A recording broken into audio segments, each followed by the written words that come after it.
নমস্কার, নিউজ প্রাইমে আপনাদের স্বাগত। আমি সঞ্জয় রয়েছি আপনাদের সাথে।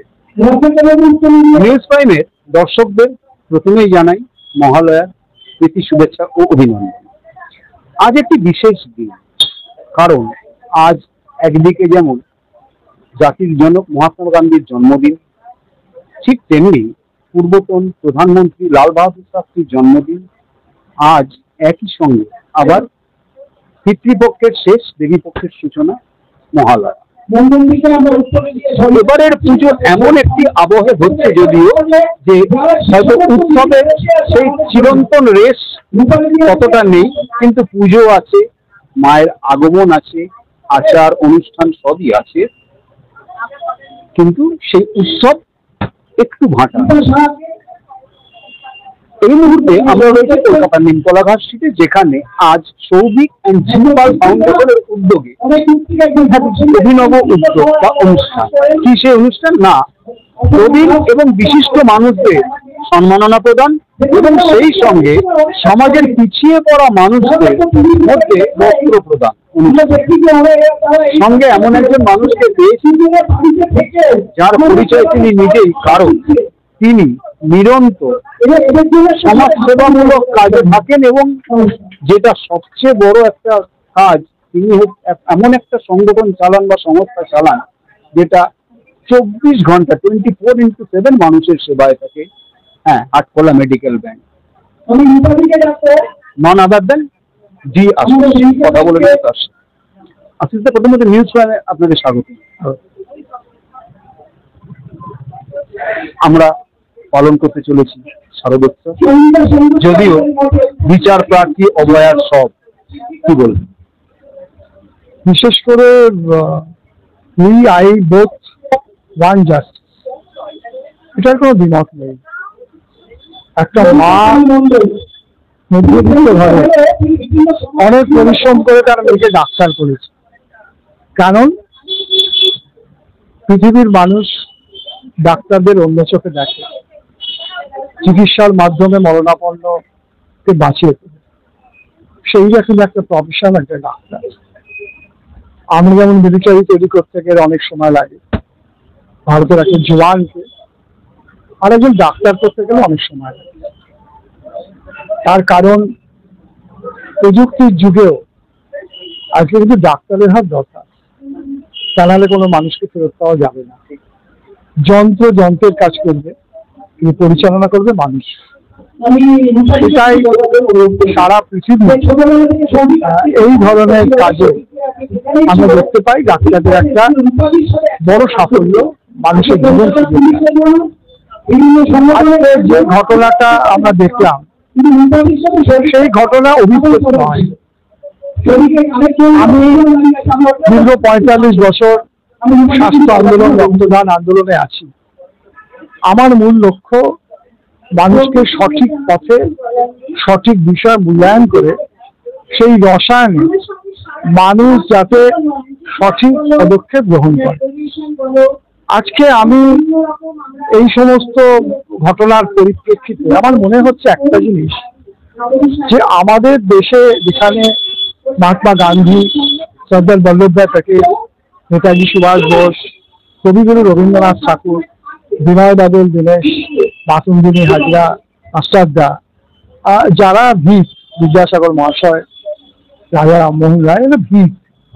আজকে তাদের জায়গায় পরম্পরায় যারা আসছে, যারা বাংলাকে, ভারতকে নেতৃত্ব দেবে, তারা নিজেদের এত লুকিয়ে রাখছে না।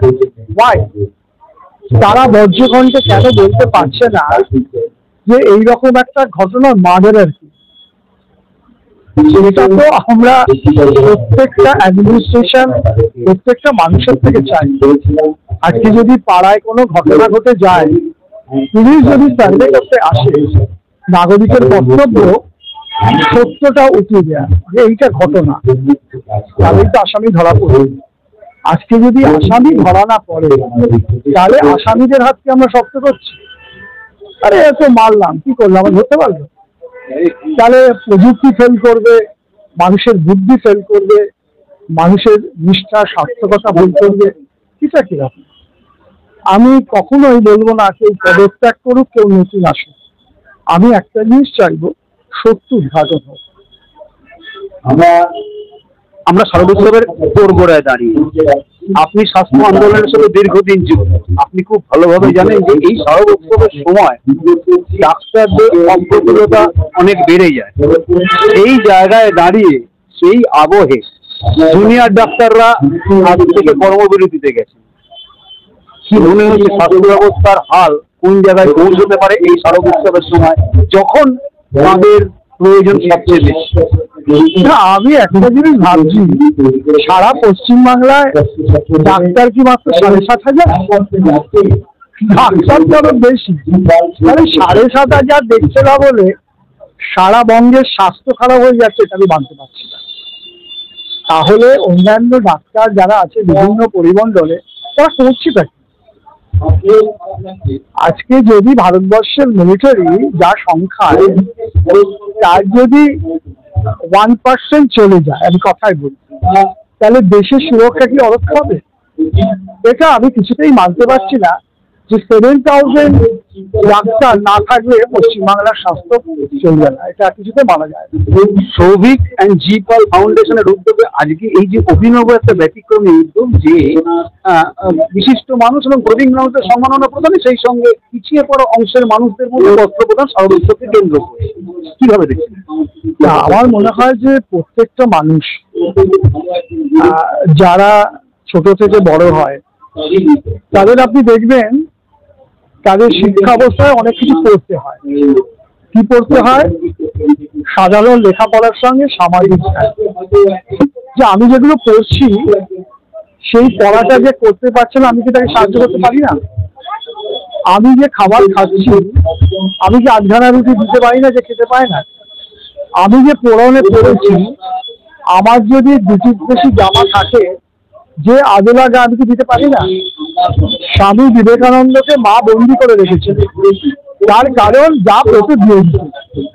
যখন বন্দি করে রাখলো, বারান্দা থেকে বাবা মার জামা কাপড় দিল কলকাতার যিশু। এই যে স্বামীজি।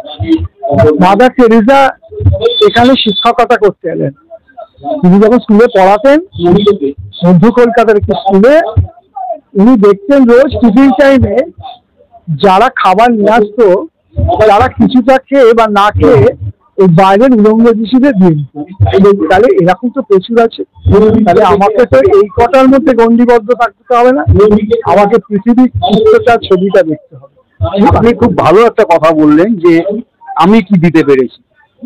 এই জায়গা থেকেই আমার পরের প্রশ্ন, যে এই শারদোৎসবের সময় যেটা প্রত্যেকবার দেখা যায়, রক্তাল্পতা, রক্ত সংকট, এই রক্ত সংকট দূর করার ক্ষেত্রে এই বছর হয়তো ততটা রক্তদান শিবির হয়তো দেখা যাচ্ছে না। সেই ক্ষেত্রে দাঁড়িয়ে একদিকে স্বাস্থ্য ব্যবস্থার এই পরিস্থিতি, জুনিয়র ডাক্তারদের, আর রক্তদান শিবির যদি না হয়, তাহলে রক্তাল্পতা বা রক্ত সংকট দূর হবে কি? আপনার প্রসঙ্গটাই বলছি, যেহেতু আমি 45 বছর এই রক্তদান আন্দোলনের যুক্ত, আমি একটা জিনিস দেখি যে একটা মানুষ, সেই মানুষটা অনেক ক্ষেত্রে, মানে আমার অভিজ্ঞতা বলছে, মানুষটা উৎসব আনন্দে রক্ত দেয়, কিন্তু 3 মাস বাদে তার পাড়ার মেসমশার জন্য দেয় না। তাহলে সে রক্তদান কর্মী কি করে হবে? যে কর্মী হবে 365 days 24 hours কর্মী থাকবে আর একটা মানুষকে বাঁচাবে। আজকে বেশ কিছু বছর ধরে পুরস্কার পুরস্কার পুরস্কার করে রক্তদানের গরিমা শেষ করে দিয়েছে।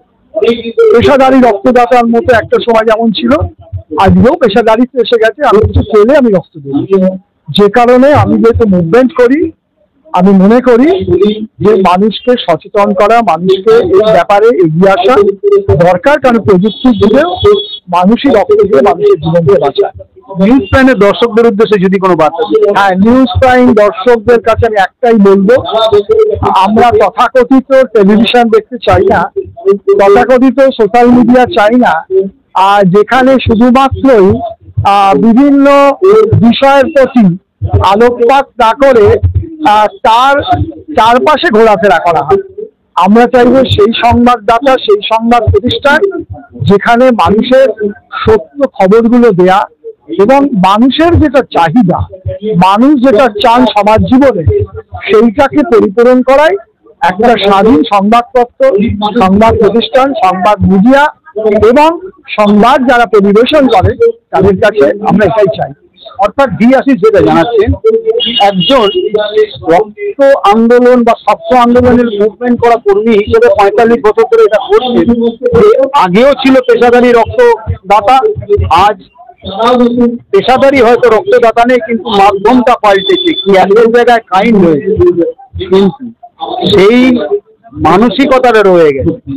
এই ফ্যাশন ব্লাড ডোনেশন বন্ধ করে নেসেসিটি ব্লাড ডোনেশন করতে হবে, তবেই কিন্তু রক্তের সংকট আমরা দূর করতে পারবো মুমূর্ষু রোগীর ক্ষেত্রে, এমনটাই জানাচ্ছেন ডি আশিস। এবং সেই সঙ্গে এটাও জানাচ্ছেন যে শুধু 7,500 চিকিৎসক আমাদের নেই, 93,000 চিকিৎসক আরো আছে, তাদেরও একটা পার্ট আছে সমাজে।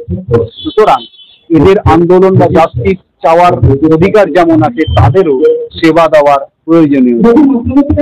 কোনোভাবেই সমাজে স্বাস্থ্য সেবা যেন ব্যতীত না হয়, এমনটাই জানাচ্ছেন ডি আশিস, যিনি 45 বছর ধরে ছাত্র আন্দোলনে ভিডিও জার্নালিস্ট নিয়ে আসলে নিউজ প্রাইমের জন্য সঞ্জয় সাহা।